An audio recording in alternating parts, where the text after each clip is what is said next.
আসসালামু আলাইকুম। আমি আজকে কাঁঠাল দানা দিয়ে লইটা শুটকি রান্না করছি। আমি কাঁঠাল দানাটা আগেই সিদ্ধ করে কেটে সিদ্ধ করে নিয়েছি। আর লইটা শুটকি গরম পানিতে সিদ্ধ করে নিয়েছি। গরম পানিতে সিদ্ধ করলে মাছের শুটকিতে যে ধুলো বালুগুলো লেগে থাকে এগুলো খুব সহজেই উঠে যায়। এখন আমি কড়াইতে রসুন কুচি, পেঁয়াজ কুচি আর একটা তেজপাতা টুকরো করে দিয়েছি। একটু ভাজা ভাজা হলে এখন আমি মশলা এবং অন্যান্য উপকরণ অ্যাড করব। এই ভাজা পেঁয়াজ রসুনের সাথে এবার আমি শুটকিগুলো দিয়ে দিলাম। শুটকিটাকে আমি তেলে ভেজে নিচ্ছি। যখন শুটকিটাকে আপনি তেলে ভেজে নেবেন তখন এই শুটকিটার থেকে একটু সুন্দর গ্রান বেরোবে এবং অনেকটা খেতে লইটা আপনার ভুইনা শুটকির মতো লাগবে।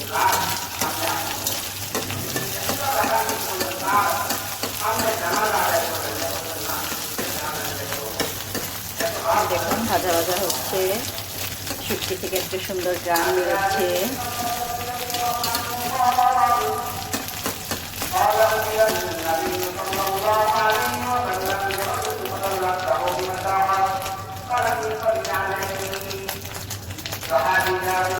আমি এখানে একটু ধনে ফাঁকি, হলুদ ফাঁকি, মরিচ ফাঁকি এবং আদা পেঁয়াজ বাটা অ্যাড করলাম। মরিচটা একটু বেশি দিয়েছি কারণ শুটকি একটু ঝাল হলেই ভালো লাগে। তাছাড়া কাঁঠাল দানাগুলো তো এমনি হয়তো বা মিষ্টি হবে, তাই একটু ঝালটা বেশি দিয়েছি। এবার এর সাথে আমি কাঁঠাল দানাগুলো যোগ করে দিচ্ছি।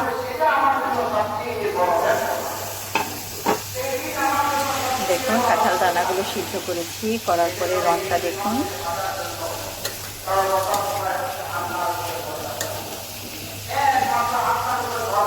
কিছুক্ষণ কাঁঠাল দানাগুলোকে শুটকির সাথে একটু কষানো নিচ্ছি। কাঁঠাল দানা কষানোর পরে আমি তরকারিতে ঝোল দিয়ে দিলাম। আমি দুটো কাঁচামরিচ অ্যাড করেছি, কাঁচামরিচটি একটু চিড়ে দিয়েছি।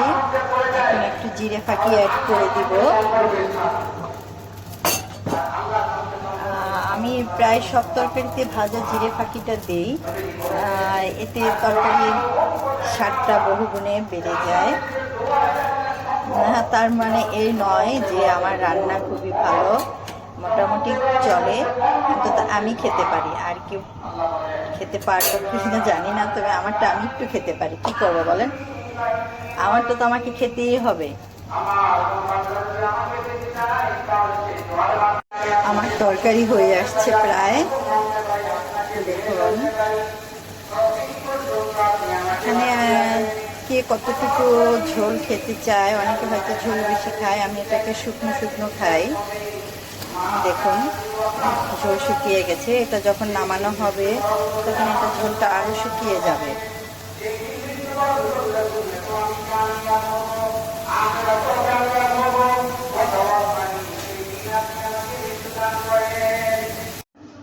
হ্যাঁ, আমার তরকারি হয়ে গেছে, আমি যে পরিবেশন করেছি। দেখুন আমার ধনেপাতা ছিল না তাই আমি অ্যাড করতে পারিনি। আপনার ইচ্ছে হলে ধনেপাতা অ্যাড করে নিতে পারেন। আর রেসিপিটা কেমন লাগলো জানাবেন।